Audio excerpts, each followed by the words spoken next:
ಹೇಳಿ ಏನಾಯಿತು? ಪಂಚಾಯತ್ ಕಳ್ಸ್ಕೊಂಡಿದ್ದೆ, ಸೈಡಲ್ಲಿ ಮಾಡ್ತಾಯಿದ್ದ, ರೋಡ್ ಸೈಡಲ್ಲಿ ಬಂದು ನಾನು ಇನ್ನು ತಿರುಗಿ ನಿಂತು ಬಂದು ಹೊಡೆದ್ಬಿಟ್ಟು ಹೊಂಟೆ ಹೋದ. ಅದು ನಾನು ಬಿದ್ದೋದ್ಮೇಲೆ ಅವ ನಮ್ಮ ಜೊತೆಲಿದ್ದವ್ರು ಬಂದು ಎತ್ತಿದ್ರು. ಯಾವ ಊರಲ್ಲಿ ಕೆಲಸ ಮಾಡ್ತಿದ್ರಿ? ಎತ್ತರದಲ್ಲಿ ಎತ್ತರದಲ್ಲಿ ಎತ್ತರದಲ್ಲಿ ಮಾಡ್ತಾಯಿದ್ದೆ. ಆಮೇಲೆ ತಿರುಗಿ ಇನ್ನೊಂತ ಹೋಗಿ ಬಿದ್ದ ಅವರು ಅಲ್ಲಿ ಏನಾದ್ರೂ ಗೊತ್ತಿಗೆ ಎದ್ಬಿಟ್ಟ. ನಿಮ್ಗೆ ಏನಾಗಬೇಕು?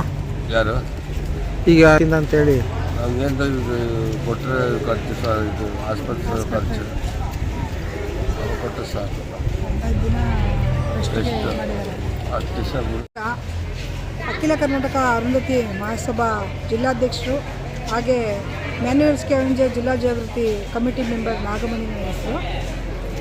ಬೇಲೂರು ಗ್ರಾಮ ಪಂಚಾಯತಿನಲ್ಲಿ ಸ್ವಚ್ಛತಾ ಕಾರ್ಮಿಕರಾಗಿ ಕೆಲಸ ಮಾಡ್ತಿರ್ತಕ್ಕಂಥ ನಂಜುಂಡರವರಿಗೆ ಹೋದ ಗುರುವಾರ ಅಲ್ಲ, ಇವತ್ತಿಗೆ 10 ದಿನ ಆಗಿದೆ.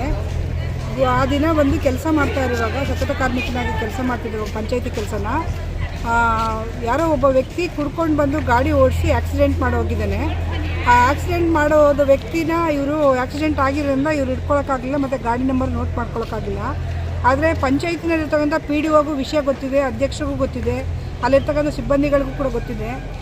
ನಂಜುಂಡರವ್ರನ್ನ ಕರ್ಕೊಂಡೋಗಿ ಹಾಸ್ಪಿಟ್ಲಿಗಾಗಲಿ ಅವ್ರಿಗೆ ಏನು ವೈದ್ಯಕೀಯವಾಗಿ ಏನು ಮಾಡಿಸ್ಬೇಕಾಗಿತ್ತು ಅದನ್ನ ಯಾವುದೂ ಮಾಡಿಸಿಲ್ಲ. ಇದುವರೆಗೂ ಕೂಡ ಪಂಚಾಯತಿ PDO ಮತ್ತು ಅಧ್ಯಕ್ಷರು ಯಾಕೆ ಸೈಲೆಂಟಾಗಿ ಆಗಿದ್ರು ನನಗೂ ಗೊತ್ತಿಲ್ಲ.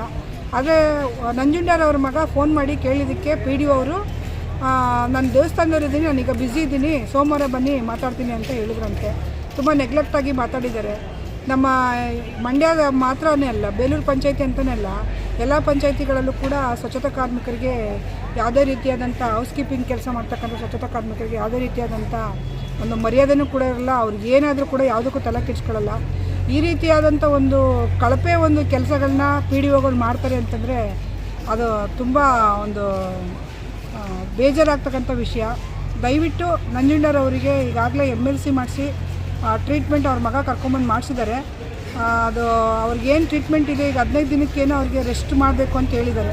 ಪ್ರೈವೇಟಲ್ಲಿ ಮಾಡಿಸಿದ್ರಿಂದ ಮೂಳೆ ಮುರಿದಿದೆ ಅಂತ ಹೇಳಿದ್ದಾರೆ, ಗೌರ್ಮೆಂಟಲ್ಲಿ ಮಾಡಿಸಿದ್ರಿಂದ ಬರೀ ಕಂಡ ಏಟಾಗಿದೆ ಅಂತ ಹೇಳ್ತಿದ್ದಾರೆ. ಆದರೆ 15 ದಿನ ರೆಸ್ಟ್ ಬೇಕು ಅಂತ ಹೇಳ್ತಿದ್ದಾರೆ. ಇದರಲ್ಲಿ ಯಾವುದು ನಿಜ ಯಾವುದು ಸುಳ್ಳು ನಮಗೂ ಅದು ಗೊತ್ತಾಗ್ತಾ ಇಲ್ಲ. ಇದನ್ನು ಈ ಒಂದು ಅನೌನ್ಸ್ಮೆಂಟ್ ಮಾಡ್ತಾಯಿದ್ದೀವಿ ಈ ಥರ ಆಗಿದೆ ಅಂತ. ಇದನ್ನಾರ ತಿಳ್ಕೊಂಡು ನೀವು ಮತ್ತೆ ಎಚ್ಚೆತ್ಕೊಂಡು ನೀವು ಸ್ವಚ್ಛತಾ ಕಾರ್ಮಿಕರಿಗೆ ಮುಂದೆ ಏನಾದರೂ ತೊಂದರೆಗಳಾದರೆ ಜವಾಬ್ದಾರಿಯಿಂದ ಕೆಲಸ ಮಾಡಿ ಅಂತ ನಾನು ಕೇಳ್ತೀನಿ.